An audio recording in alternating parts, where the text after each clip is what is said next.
an alphabet.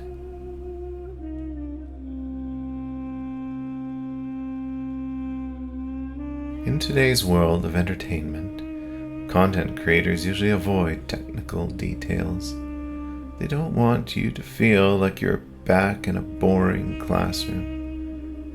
Now, decrypting this ancient map requires that you embark on an exploration of learning that spans from preschool age to post-secondary.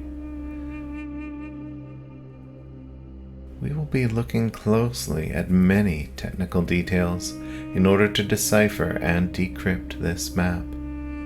The clues are hidden in small details. Geeks like me will understand.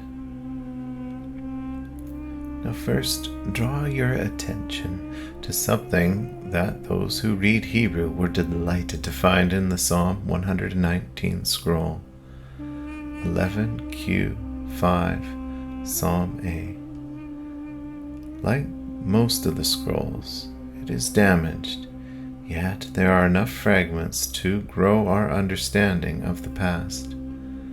This Psalm scroll does not contain just one Hebrew alphabet. The scroll contains 4 letters, Yod, He, Vav, He, from a more ancient alphabet.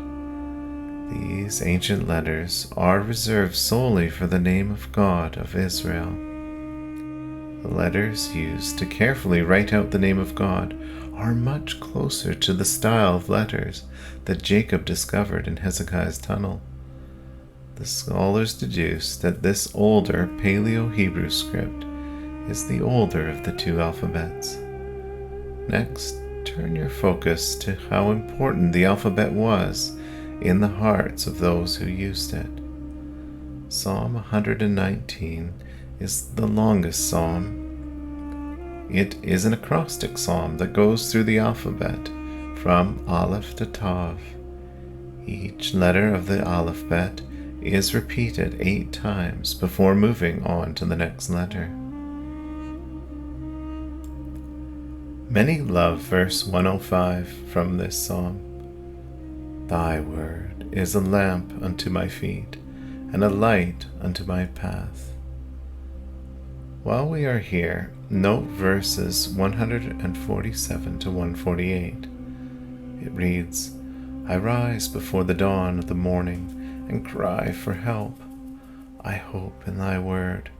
My eyes are awake through the night watches, that I may meditate on thy sayings.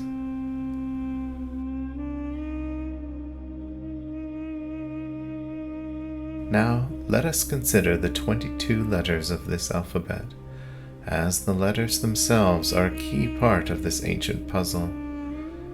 These are ancient building blocks, repeating 8 times in the acrostic before we move to the next set of 8. The letters are used to provide us with 8 words, or 8 concepts. The first is the word Torah. It's repeated 25 times and means law. Second is the word for word, davar. Third, 23 times, is judgments, mishafat.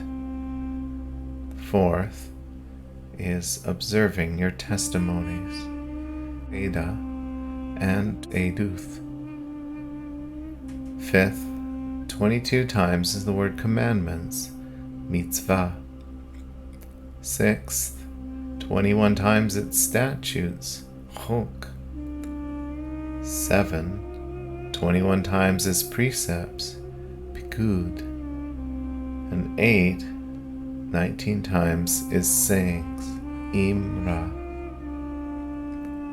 From an ancient Hebrew alphabet is derived not just one modern Hebrew alphabet, but also several other alphabets, including Greek and our Latin alphabet, which we regularly use today. What would our world be like without an alphabet? Imagine laws and judgments without words, education without books. Imagine how advanced technology would be without an alphabet. Psalm 119 is trying to express how fundamentally important the alphabet is in relation to laws, judgments, words, and so on. These scrolls narrate a history of both those that obey and those that disobey the law. The scrolls record both faithful and unfaithful, both repentant sinners and unrepentant sinners. A variety of attitudes seen in the kings, like King David or David, King Solomon, Shalomo, Jeroboam the son of Nebat or Yarabaam ben Nevat, Ahab or Achav, and Manasseh.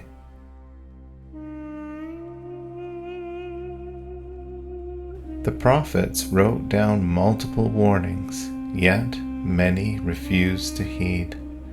Eventually, the Babylonians invaded, and Jerusalem was destroyed. The Book of Lamentations not only laments the loss of Jerusalem to the Babylonians, but also contains a hidden lament. The first 4 chapters are in alphabetical acrostic order. Then, suddenly, in the last chapter, the acrostic alphabet is nowhere to be found. Is this also a clue? A certain amount of confusion to the original language is introduced in Babylon, as it was in the time of Babel. Parents know how important it is to spend time helping their children learn the alphabet. We must fully appreciate how fundamentally important the early alphabet really was. Remember this as we decipher this map of the ancients.